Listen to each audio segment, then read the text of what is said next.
How far will protests in Iran go? Last Friday's decision to suddenly reduce fuel subsidies, sparking an immediate backlash in cities across the country, with the biggest protests since 2017 spreading like wildfire. What prompted the government's decision? We'll ask about the subsidies themselves. Citizens of many OPEC nations see cheap fuel as a birthright. What about the environment? How much they encourage smuggling with neighboring countries and the strains on state coffers? Why take such a gamble? In the case of Iran, is it proof that U.S. sanctions are indeed biting? On that score, the pressure abroad, not only coming from rivals in Washington or Riyadh, it's also coming from the Arab street. And as hardliners and moderates jostle for the upper hand in Tehran, Shia parts of neighboring Iraq openly calling for an end to Iranian influence. We're going to be asking about new revelations published by The Intercept and the New York Times that throw the spotlight on Iran's strategy for taking on comers both at home and abroad. Today in the France 24 debate, we're looking at the backlash in Iran. Joining us, Ershad Alajani. He is with France 24's The Observer's website, which it helps collate what citizen journalists do and fact-check it and put it all together. Thank you so much for being with us. I want to thank as well Thierry Coville, Research Fellow at the French Political Science Institute or think tank, which would you say, Iris? Institute, Iris. And he's the author of Iran, the Invisible Revolution. Thank you for joining us. And from New York, journalist Murtaza Hussain, part of the team that's published the Iran cables story for The Intercept and the New York Times. Thanks for being with us. Thanks for having me. The France 24 debate on Facebook and Twitter, hashtag F24debate. Murtaza, just before we delve into the latest on what's going on inside of Iran, how much time, how much work did it take to bring these Iran cables to light? It took an extensive amount of time and it takes an amount of effort to translate and report and verify these cables. We were talking about hundreds of pages of top secret documents from the Iranian Ministry of Intelligence, information which has never been seen before. Iran is one of the most jealously guarding of its national secrets of any country, and its intelligence operations have never really been subject to public scrutiny the way they have now. Most of the documents dating from 2014, 2015? That's correct. They date from the period roughly during ISIS's greatest ascendance in Iraq and Syria. And as such, a lot of the documents, in fact, deal with undercover Iranian operations to disrupt and destroy ISIS. And can you say a word about your sources? What are they? Well, our source is anonymous. They indicated or described themselves as an individual in Iraq who was unhappy with the Iranian presence there and the nature of the Iranian presence there. And in the documents, in addition to, as I mentioned, Iranian covert actions against militant groups, there's a lot of information about Iran's close ties to high-ranking Iraqi government officials, including current and former prime ministers. And as we see today in Iraq, there's a lot of anger about that Iranian role in the country, and the documents substantiate a lot of the protesters' grievances in the sense that they do show that Iran has, to put it diplomatically, a privileged access to the Iraqi political system. And we're going to talk about it, but just one final question on this before we visit it more perhaps in part two of our discussion, which is, how do you feel that the day when you are due to publish all of this, what's happening domestically in Iran, a freak coincidence? Well, you know, the issue with publishing a story like this is also that there are always unpredictable events going on vis-a-vis the United States' relationship with Iran or domestic situations in Iran more broadly. So, you know, in one way, it seems to be a freak coincidence, but the other way, there's not really a time to release it that often where nothing is going on, if you know what I'm saying. Yeah, indeed. We're gonna get back to it in a minute, but let's talk about what's going on. It's been reported as a calmer Monday inside of Iran, reported as because, well, the internet is slowed to a crawl. Still, reports of looting and protests in various cities. The death toll officially stands at 12. Emerald Maxwell has more. These are some of the few pictures that protesters have managed to post online since the Iranian government implemented a near-total internet shutdown on Saturday. The exact location in Iran isn't specified, but in the video, a protester offers flowers to security forces, who eventually retreat from what seems like a peaceful demonstration. After the weekend's unrest, in which at least 2 people were killed, the situation now is very unclear. But Iranian authorities say it's calmer and that they've arrested more than 200 so-called rioters. Today the situation is good. Most of the key elements behind the riots have been identified and arrested. Yet again, the Americans have failed. They have added another defeat to their records. Protests broke out Friday after the government's shock decision to hike petrol prices. But Tehran blames the turmoil on Iran's opponents, in particular the United States. It hit back at American Secretary of State Mike Pompeo 2 days after he tweeted his support for protesters. He has showed his trumped up and hypocritical behavior towards the nation of Iran, and that the US's goal is to mess with Iran's security and set the nation's interests on fire. Iran's government says the petrol price rises are intended to raise about $2.55 billion a year for extra subsidies to families struggling on low incomes. Iranians have been finding it ever harder to make ends meet since Donald Trump withdrew the United States from Iran's nuclear deal and reimposed sanctions. Shad Alajani, you've been spending the day trying to monitor what's going on inside of Iran, which is difficult with the internet slowed to a crawl. What have you managed to find out? It's hard to obtain the information because internet's completely cut out. It's literally unplugged. And it's a new model of shutting down internet in Iran. In the past few years, we observed that internet is slowing down in Iran. But this time, it seems that they copycat the China model. The kind of internal intranet, it means they call it national internet. They work. It means people have access to local Iranian websites. Any website that has a database inside Iran. But if you want to use any app or any website that is abroad outside of Iran, is completely blocked. No one can communicate outside to inside of Iran.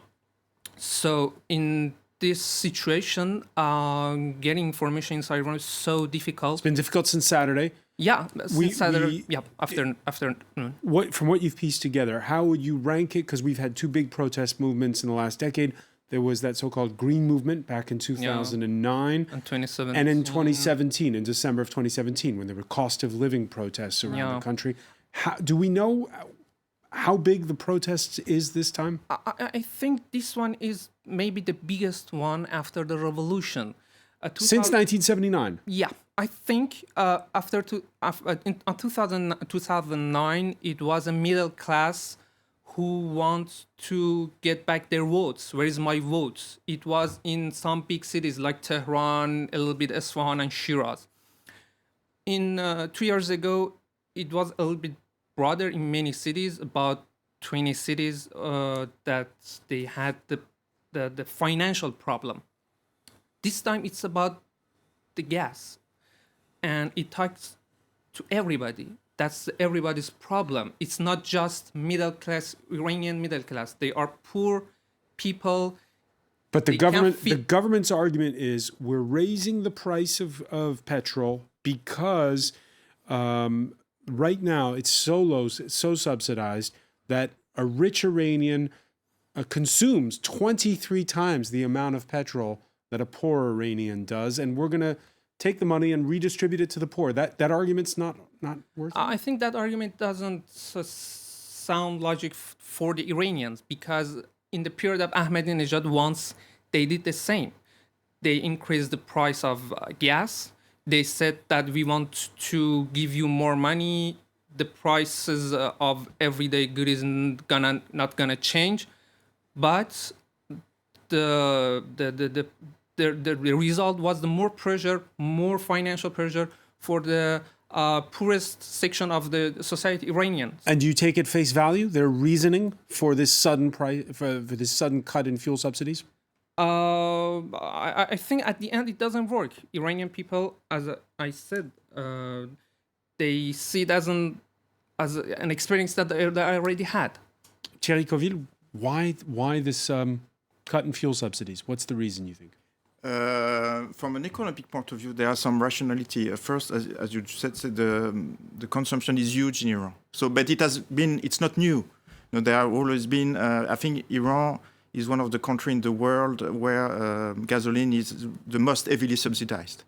Okay, so the issue is and the consumption, as the price is low, the consumption is huge. So the issue is to decrease consumption. And one of the objectives of the Iranian government is to start exporting gasoline. Okay, so they would like to decrease consumption and to start export. Another issue is to decrease smuggling.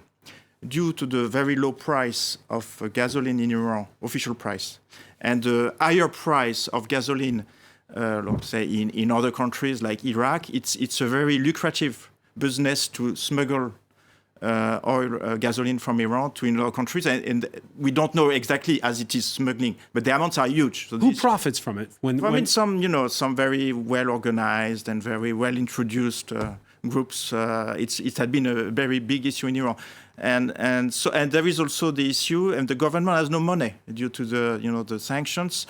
So what they would like to do is to help the poor, but they don't have any money. So what they're trying to do, okay, is to have a huge, increase of prices, so they will have more money.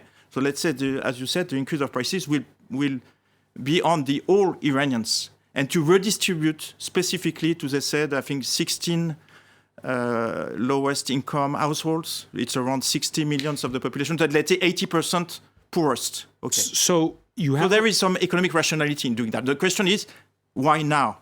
As the economic situation is. Why now? Especially because you have elections coming up next February, and you'll agree it's a big political gamble. Listen, for any country, let's look at France, but even for an emerging country, to play and to increase the price of gasoline is a huge issue.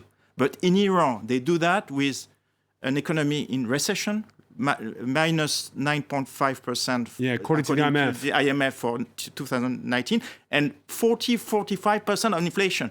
So they do that in a very explosive.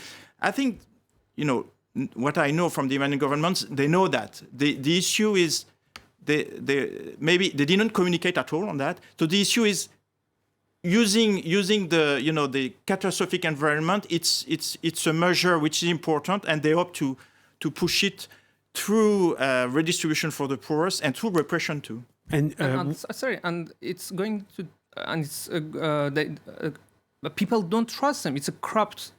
Iranians sees the government as a corrupt government. That's a very deep and huge financial corruption. And they don't believe that the money goes back to them. When you hear Ershad Alijani say that there's the potential for the biggest protests since the 1979 revolution, we have to be careful. I mean, I agree that I don't. For example, you have to know that I suppose that 2009, for my knowledge, 2009 protests were the biggest since revolution, with nearly between 3 and 4 million people in Tehran protesting. So I think we have to be careful. What is sure, I agree with you. There is the issue of trust. I've done studies in Iran. It's interesting to see. That's true. There is an issue of trust. I think this policy worked during Ahmadinejad, because when Ahmadinejad implemented this policy, there were no protests because people understood that they will get and the money was given to the whole Iranian population. Then I think there is the issue with trust. I would say there is the issue of trust, that there is a lot of Iranians say, no, the Iranian government is going to keep the money. And I think the economic and social crisis that Iran is going through has increased this gap, this problem of trust between Iranian people and their government. Murtaza Hussain, do you agree? I think that this is, whether intentionally or not, it's the product of Iran's policies abroad, too. They've brought it into conflict with the United States and led the United States to impose crippling economic measures, which, by their own statements of U.S. officials, were calculated to create a social and economic crisis in Iran. So while not judging the merit or lack thereof of any of these policies, I think we're seeing the logical outcome of very well-defined, well-articulated policy from abroad to increase economic pressure on ordinary Iranians to create potentially a revolutionary situation inside the country, or at the very least a highly unstable and chaotic situation for those governing. But when if that is indeed the logic, and we heard a denial over the weekend by the U.S. ambassador to one of the Gulf states saying, no, we're not for regime change, Murtaza Hussein. But that's exactly the talking point we've heard out of Tehran this Monday. It's not so much that anyone involved is in doing it for the conscious purpose of regime change, but the policy or the purpose of the maximum pressure policy embarked upon by the United States and the Gulf Arab countries was to increase economic pressure on Iran generally, to create an unstable situation where people lack for basic goods or services and create discontent among the Iranian population or exacerbate that which existed. Iran now has a very crippling economic situation. As mentioned earlier, they have an economic contraction estimated by the IMF to be about 9.5%. It's a catastrophic economic downturn. This will inevitably generate or, again, exacerbate social and economic problems that exist inside Iran. And we're seeing this manifest in working class towns over issues which are not explicitly political, such as gasoline prices.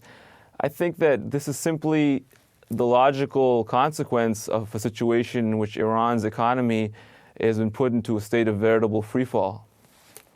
Honestly, I don't believe that Iranian government did it to reshuffle more egalitarian money to poor Iranians. There are some economic facts.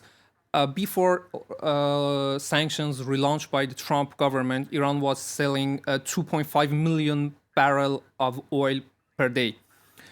And now it's under 350,000 barrels per day. And according to Iranian experts, Iranian government for running the country, paying army, paying employees, and etc., needs 1 million barrel exportation per day, and we are 1/3 of it now. So it's clear they need money to pay their employees, their army, IRGC, their adventures in the Middle East, and they don't have it. Right. So they need to earn money. All right, we're gonna pick up on that point. We've taken a very quick break. Stay with us. You're watching the France 24 debate.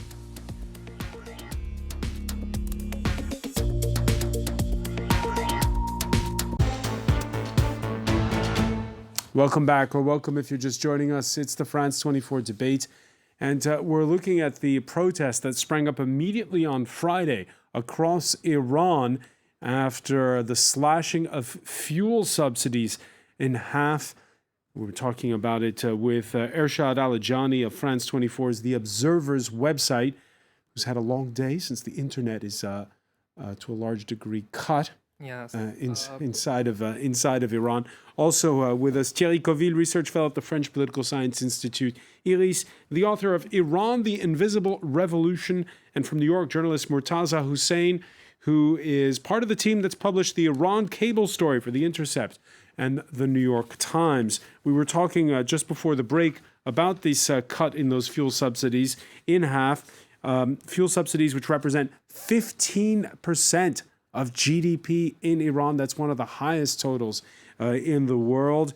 If you look here at this chart, just to give you a measure of it, in the United States right now, the average is 0.61 euros a liter, and in France, well, it's €1.51. So you can see the difference there. Now, even with those fuel subsidies that are still much cheaper than elsewhere, it is cold comfort if you're an Iranian motorist. afford petrol that is 30,000 riyals per liter. Blocking the roads is our stand against the price hike. We don't know how to deal with this economic crisis. This price hike is too much for us to afford. The government promised to stop inflation and give us more money. But now they've increased the petrol prices to pay for these benefits. It's going to be a disaster. Thierry Coville, the fuel subsidies cut in half at this point in time. Is it also about domestic politics? I was asking you earlier where the money goes for smuggling. At this point in time, if the state coffers are empty, some people are still benefiting from it. From, you mean smuggling? Yes, smuggling is a big issue. I mean, like in any country, but maybe in Iran it's more. Economics and politics are closely related. But no, I think it's difficult to know. You hear some analysis like the hardliners are not unhappy with this situation because, let's say, they put Rouhani government in trouble, even if this decision, you have to say, it was taken by a body which is supposed to come from the three powers in Iran. I mean, legislative, the executive, and the judiciary.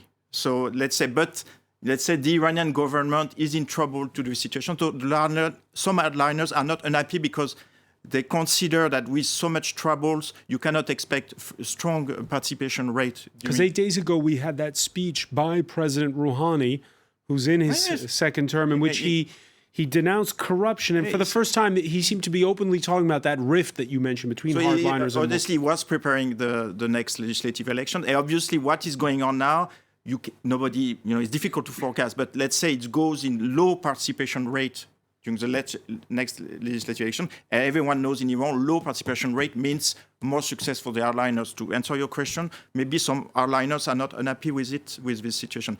But coming back, I just wanted to, economic is not a science, but at least you have to be rational. When you say exactly what you said was true, that, Iranian government revenues have completely dropped. Okay.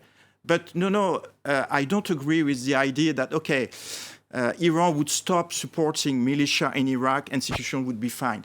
They have lost so many money. All this money, what are the main budget, position in Iran?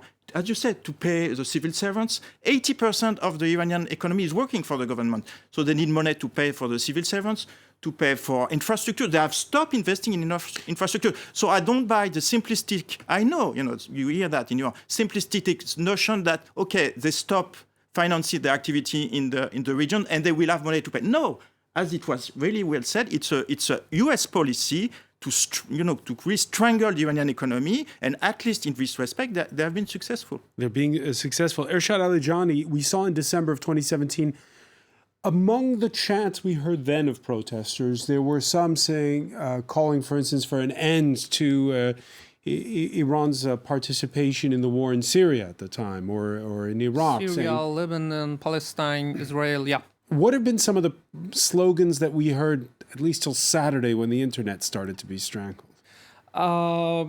Exactly the same slogan came again to stop funding the militia groups in Iraq, in Gaza, in Palestine, in other countries. And if you look at the targets that people attacks, the besieged centers, police centers, and the ceremonies, the banks. I think we can't see why Iranians are angry.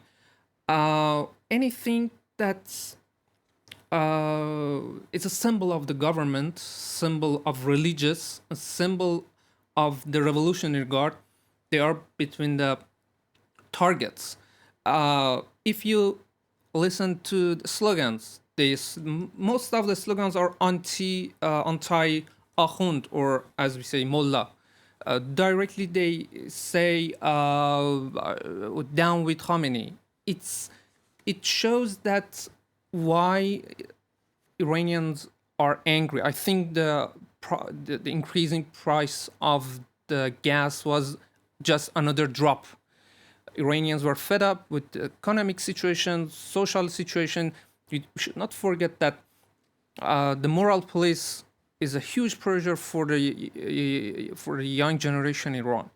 In every aspect, they think that they are suffocating, political, social, and economic. And that gas price was just another drop, I think. But if there is this economic stranglehold and the case can be made by authorities in Tehran that it is U.S. driven, at what point do people come back into the fold? No, I think, as you said, I was listening to one of the programs on BBC Persian, I have to say, and they interview people, and people were just, young people were agree completely. I mean, how would we be in France with 10% recession and 40% inflation? I mean, any country, all the exacerbation, all the crisis, all the problems, as it was very well said, are completely amplified. So the issue is really to make Iran explode, And, it's not, I think a lot of Iranians, middle class, they know where the problem comes from. There are a lot of problems in Iran. But as it was said, the economic crisis today started with the US sanctions. It is 90-95% provoked by the US sanctions. But it's not comfort, People are just, I think people who are in the street, as it was said, are just people despair. They have nothing to lose. I think it is similar in this sense in 2017. The people you find in the street, that's why, I don't know. But I would suspect that the low incomes, everyone knows, and when you have inflation of 40%, who is paying the price? The low incomes and the middle class. We should not forget the very huge corruptions. We are talking of billions of dollars of money of this that disappear. It is difficult in times of crisis to be very objective. I know it is an issue in Iran. I would suggest that in other countries, in emerging countries, corruption is also an issue. But the point I want to make that any problem in such a time gets 105,000 times bigger, and in the mind of the people, in the perception of the people. Murtaza, I was saying, this brings us back to that context of the pressure from abroad. And when you're working again on the Iran cables, we start to see street protests in Lebanon, street protests in Iraq. And in both cases, to be fair, people angry as much at Iran as they are at Washington, saying they just want an end to outside intervention. From what you've parsed reading those publications, how much attention can Iran devote at this point in time to the situation there and in other places like Yemen? Well, I think, as was noted, a lot of pressure is being put on Iran, budgetary pressure, political pressure. And in fact, their operations in the region are not that expensive. And one thing we see in these documents are Iran's recruitment of assets throughout Iraq to conduct intelligence work. And by any measure, they're not expending huge sums on this activity. It's a high payout and relatively low cost activity to run proxies in Iraq and Lebanon and so forth. I think that the U.S. policy, as articulated by Secretary of State Pompeo, was to make the Iranian government, quote, choose between guns for its armies or butter for its people. And in fact, if the Iranian ruling establishment, rightly or wrongly, believes that its presence in these bordering countries is a core national security interests, they're very likely to continue with their adventurous policies in the region, regardless of the economic pressure that comes at home, because they view their presence there as somehow existential to their ability to govern Iran. In 2003, of course, after the U.S. invasion of Iraq, Iran tried to reach a rapprochement with the United States, which fell upon deaf ears. And it was very strongly believed in Iran that they would be next if Iraq fell to the United States and there was not an effort to stall them there. So what these documents show is the long-term ramifications of the proxy war that the U.S. and Iran fought in Iraq. Let me ask you on that. Is it always deaf ears? Because we see sometimes, for instance, often in Afghanistan, often when it came to fighting ISIS, that Iran and the United States had the same interests. And in these documents, Iranian intelligence agents actually lament the unwillingness of the United States and other regional countries to coordinate efforts in, for instance, fighting ISIS during 2014, 2015. There's some degree of acknowledgement of the level of isolation and a desire to open up to the region and even to the West at certain quarters of the Iranian government. However, the alignment is not there. In the early 2000s, there was the Bush administration, which is very hostile to any idea of rapprochement with Iran. Then the Obama administration came. There was some level of agreement, the nuclear agreement. And then that's been reneged upon now under the Trump administration. So in reality, the interests are aligned in many key areas, but the political will and circumstances have not existed to somehow ratchet down this conflict, even though there are some factions on both sides who would like to see that. All right, publication of the Iran cables will come as no surprise to protesters in neighboring Iraq, where anti-government demonstrations are now into their second month. And here we see images from earlier in the day as protesters were over in Baghdad trying to block main bridges. This is in the holy city of Najaf. Anti-government demonstrators blocking roads leading to the airport. Najaf, one of the holiest cities in Shia Islam. And it's just one of several emblematic strongholds for Shias where the movement in Iraq has had enough of sectarian politics and of Iran. It's a France 24 report read by Mario Sofos. The owner of this electrical and hardware store in Baghdad is seeing a reluctance amongst Iraqi consumers to buy goods manufactured in Iran. This decline in demand followed a call by Iraqi activists to boycott Iranian goods in response to Tehran's intervention in Iraq, particularly its disapproval of the ongoing protest movement. About 40% of the goods in our shop are made in Iran. A lot of people who come to find materials refuse to buy them if they know that they are Iranian-made. Some traders here anticipated the boycott and refrained from buying goods imported from Iran to avoid a significant loss in sales. It's to be expected, especially after so many recent accusations of Iranian interference in Iraq. There must be a boycott of Iranian goods because most of the Iraqi market is dependent upon Iranian products. Annual bilateral trade between Iraq and Iran amounts to $12 billion. Tehran wants to increase this to $20 billion. In response to this, Iraqi protesters are trying to put economic pressure upon Iran in the hope of curbing its intervention in Iraqi affairs. Murtaza Hussain, the excerpts that you've published so far on day one from these Iran cables show that there are plenty of Iraqis who have close ties with many of the high-ups in Iran. But you also say that they're doing it with their eyes open. That's right. Our revelations, they're something which is known by many Iraqis. It's not something necessarily which is stunning that high-level Iraqi officials, including current and former prime ministers and ministers, have close ties to Iran. It's just that our documents actually, for the first time, put it in black and white, the texture and nature of those relationships. There are a lot of people in the Iraqi political class who spent years in Iran, especially during the years of Saddam Hussein in exile, and now they've come back and have acted as, in effect, Iran's privileged interlocutors to the Iraqi political and economic system.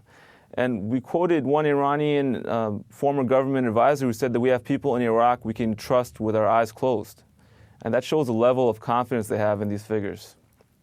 A level of confidence they have. Let me get your reaction, Thierry Coville, to what we've seen from this publication from The Intercept and the New York Times, because the Iraqis, I mean, there is this. You'd think that where these protests are taking place in southern Iraq, that there'd be a sort of a closeness, if you will, with Iran, but actually, they remember the Iraq War, and they have they're nationalists too in Iraq. It's interesting to see in Iran. It's always on the extreme. You heard. It's someone who say Iran is very isolated. Iran is desperate.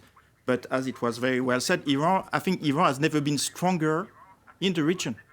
and because they have very strong alliance with Iraqi. And, I'm surprised the US is protesting because, it was very well said. What is the reason of this Iranian influence in Iraq? It's the US attack of Iraq, It's the 2003 invasion. The biggest issue for Iran in terms of security, and let's put yourself, let's put us in the place of Iranians. The biggest issue was not Israel, was not the USA, was Iraq from Saddam Hussein, which attacked Iran. So when they saw the opportunity of developing their influence in Iraq, because as it was said, all the main Iraqi Shiite parties, had been refugees in Iran. There had been strong ties during 20 years with Iranian officials. Even, I think Sharoudi was an Iraqi official. He became Minister of Justice in Iran. So the ties are strong. So they say they saw with 2003, the fall of Saddam Hussein, their biggest chance to develop their influence. And at least, you have to, in terms of policy, they were successful. Now I think it's a backlash. I think there is a nationalistic Iraqi reaction with Iran has played maybe too much the card of, as it was said, the issue, they know that they cannot compete from a conventional point of view with the US in terms of there is a battle. So they see their strategy as very well linked to their influence in the region. And the message, I think they have been successful in saying this message, listen, you attack us, all the region, Iraq, Lebanon will be in fire.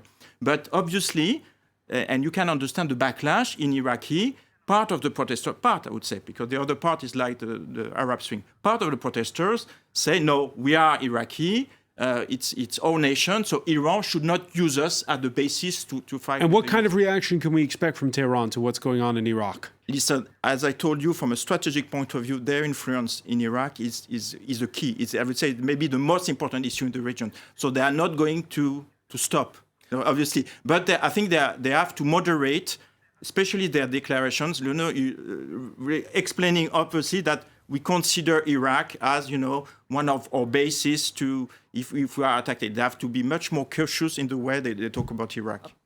I agree with you.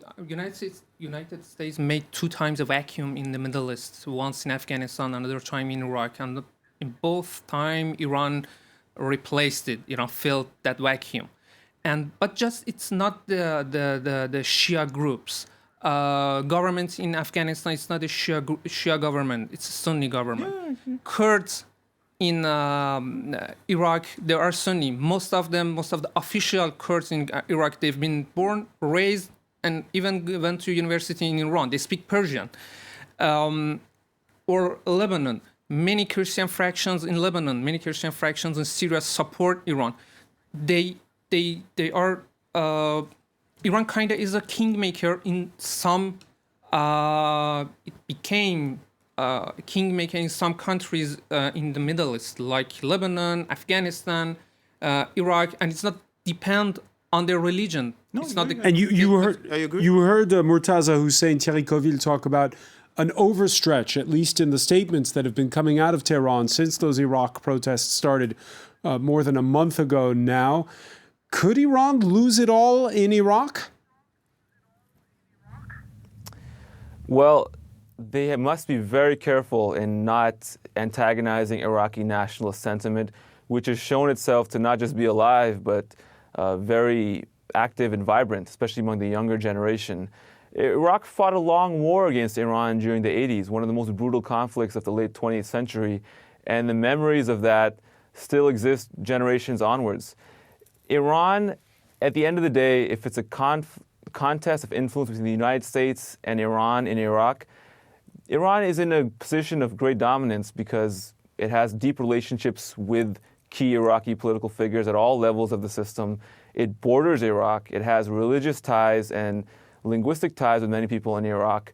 So while they may have setbacks, and those will probably magnify with the extent of overreach or perceived overreach in the Iraqi political system, in the long term, they're liable to have some level of influence in Iraq and sway events there to some degree. I highly doubt that a situation will arise such as existed pre-2003, where extremely hostile Iraqi government comes into power. I do not think that Iran will ever allow a regime similar to that of Saddam Hussein, for instance, to come to power, which is Iraqi nationalist in the sense that it's hostile and aggressive to Iran, or is supported by foreign powers to wage war against Iran or its interests. They'll sacrifice everything to prevent that from happening, and they have a lot of resources in their toolbox. All right, we're going to have to leave it there, unfortunately. Murtaza Hussein, your reporting is on the website of The Intercept and on the New York Times. I want to thank you for being with us from New York. Thierry Coville, I want to thank you as well as Ershad Alijani. Stay with us, though. Media Watch is next.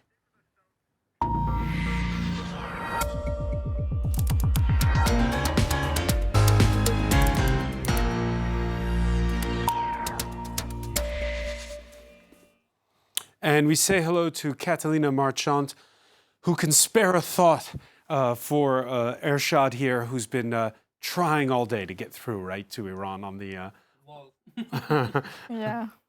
Yeah, so during the weekend, Iranians started experiencing an internet slowdown that resulted in a complete internet blackout for the population of almost 80 million people.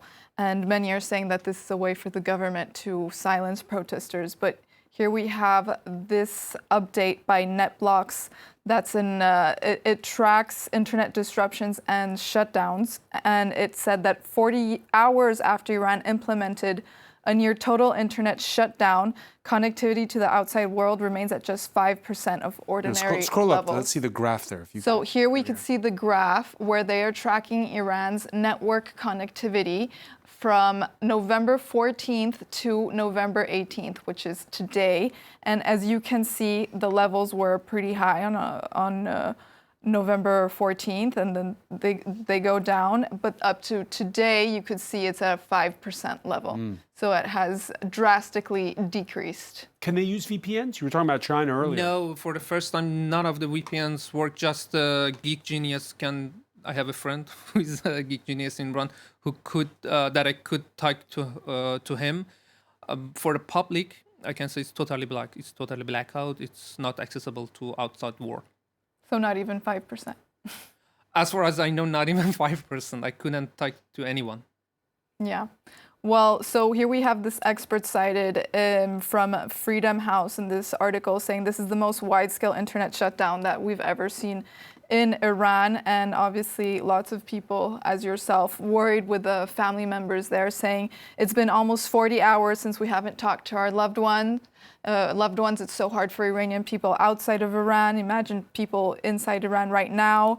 This Twitter user is saying it's been 48 hours since she hasn't been able to contact her loved ones.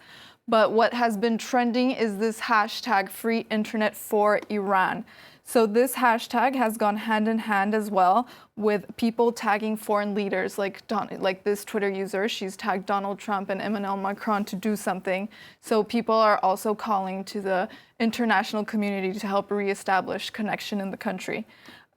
People are mostly tagging, as you can see here, Secretary Pompeo and Donald Trump in light of their recent statement. Not sure what they can do, but yeah. Yes, not sure what they can do. But as this Twitter user says, Carter was complicit. Obama did not lift a finger in 2009. So neither is President Trump or Secretary Pompeo. Tangible actions, not just words. So people also trying to call on the international community to see what they can do with the situation. All right, and we've seen, by the way, Ershad, Iran watchers that I follow on Twitter have been saying that even though there's this big blackout, there are still trolls out there. Apparently most of them are not from inside of Iran. I just could see some people that I know they are inside Iran, they could tweet it. They are mostly Iranian abroad or I don't know. We don't know what. Yeah. All right. Because already it's censored in Iran, so. Yes, but there's another hashtag that's also been trending. People are calling on Twitter to ban Iran's supreme leader, saying that until they want to ban him until internet access is completely restored with this hashtag right here, Twitter ban Khomeini. So more people following suit. We asked citizens of the world to join Iranian people asking Twitter for this hashtag. All right, many thanks for that, and we'll continue, of course, to follow how things go inside of Iran and outside in covering this story. Catalina, I want to thank you. I want to thank our panel once again. Thank you for joining us here in the France 24 debate.